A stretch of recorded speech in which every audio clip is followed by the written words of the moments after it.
Welcome to The Explainer. Today, we're going to demystify a process that turns our curiosity into real solid knowledge, the research journey. We're just bombarded with information every single day, right? Bold claims, new advice, shocking stats. It's everywhere. So in a world that's so full of noise, how do we find the signal? How do we figure out what's actually fact and what's just, fiction? Well, that right there, that's the huge difference between just guessing and truly knowing. I mean, guessing is easy, right? It's all based on hunches, opinions, maybe a story you heard once. But knowing is built on something way more solid. We're talking about systematic, valid, and verifiable evidence. And the bridge that gets us from one to the other, that's research. And this quote, it just nails it. Thinking of research as a journey is absolutely the best way to approach it. Because like any good trip, you need two things. You need a destination, that's your question, and you need a map, a route to get there. Without that plan, you're really just wandering around aimlessly. So here's our map. This 8-step model is a super reliable guide for that whole journey. And you'll see how it's all broken down into logical phases. First, you've got the planning part, figuring out your problem and designing the study. Then you've got the execution, actually getting out there, collecting and processing the data. And finally, it all comes together in that last super important step, sharing what you found. All right, so every single great journey has to start by answering one simple question. Where are we actually going? And in the world of research, that's step one. But here's the thing. It isn't just a starting point. It is the absolute foundation for the entire study. Think about it. If that foundation is shaky, everything you build on top of it is going to be wobbly too. Getting this part great is so critical. Okay, so to make this whole journey feel a bit more real, let's pick a question I think we can all relate to. Does listening to music while you study actually help you focus and do better? Or is it really just a distraction? Let's use this question as our North Star for the rest of our trip. Okay, so our destination is locked in. Now we get to the really detailed part, the planning phase. Steps 2 through 5, this is where we actually draw our map. We're choosing our methods, figuring out who we're going to study, and finally, writing up a research proposal that lays out the whole expedition. And this is where it gets really interesting, because you start to see that research isn't just one single rigid path. It's much more like a giant buffet with a smorgasbord of methods and tools. And you don't just eat everything, right? You pick and choose the dishes that are perfect for your appetite, or in our case, for your specific research question. So one of the first big choices you've got to make at this buffet is whether you're going quantitative or qualitative. And here's an easy way to think about it.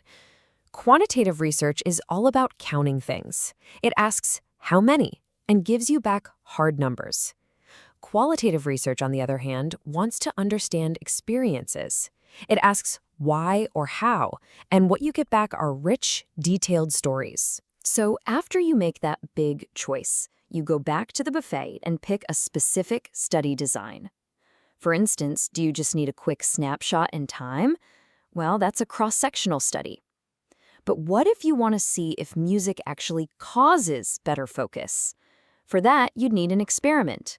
See, each design is a different tool, and it's all about picking the right one for the job. Now, for our music study, there's no way we can test every single student on the planet. It's just not possible. So what do? We select a sample.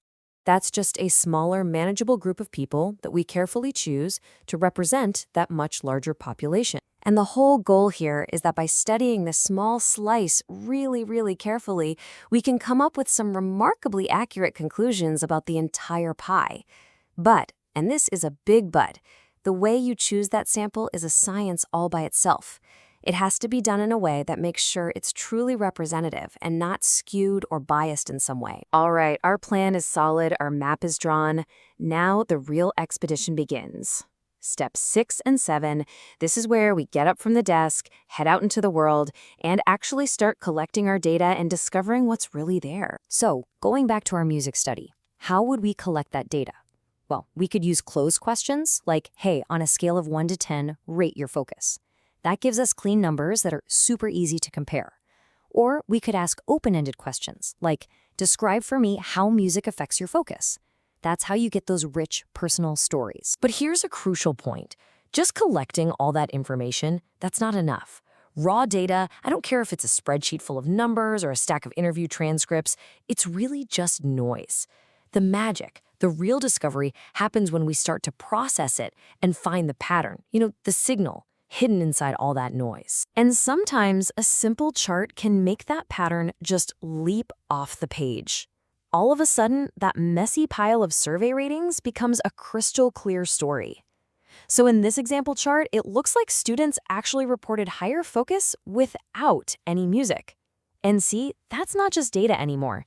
That is a finding. So we've made it. We've reached our destination, and we've got an answer to our question. Awesome. But believe it or not, the journey isn't quite over. It's not truly finished until we complete that final critical step, sharing the treasure that we found. I mean, seriously, what good is a discovery if it's just locked away in a drawer somewhere? The final step, writing up that research report, it's not just some boring task to document your methods. It's about telling the story of your entire quest, your question, your journey, and what you ultimately found. You do it so that other people can learn from it, maybe build on it, or even use it to make better decisions in their own lives. So, when you boil it all down, research isn't magic. It's not some secret art. It's a transparent, systematic, and repeatable process for finding answers. It's really just a tool for thinking, a kind of mindset that helps all of us navigate this world full of questions with a bit more confidence. And that's where its real power lies. It's a process that lets us move beyond just hunches and gut feelings and get way closer to what's really actually true.